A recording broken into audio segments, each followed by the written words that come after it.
Hello అండి, నమస్కారం. మా ఇంటికి మా ఆడపడుచు రాఖీ కట్టడానికి వచ్చిందండి. అయితే అంతకుముందు వాళ్ళ ఊరికి వెళ్ళామన్నట్టు మేము. ఊరికి వెళ్ళినప్పుడు వాళ్ళ ఇంట్లో కొంచెం మిక్సీ ఖరాబ్ అయిపోయి ఉంటే, అయ్యో మళ్ళీ ఆమె టీచింగ్ చేస్తుంది. టీచింగ్ చేసినప్పుడు మార్నింగే చట్నీలు పట్టాలన్నా ఏదన్నా చేయాలన్నా కొంచెం ఇబ్బందిగా ఉంటుంది అనేసి నేను ఆలోచించేసి, అయ్యో అరే రాఖీ పౌర్ణమి దగ్గరికి వచ్చింది కదా, మిక్సీ బుక్ చేద్దామని చేశాము.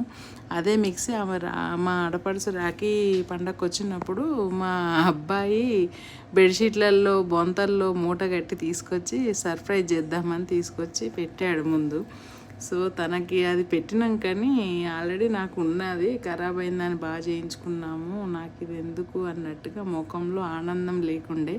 కానీ మా బడ్జెట్ 2000 వరకు ఉండే, అట్లా అందుకని తీసుకొచ్చి పెట్టినాం. కానీ ఏమో చూడాలి మరి ఇప్పుడు ఏమంటాదో మరి చూద్దాం.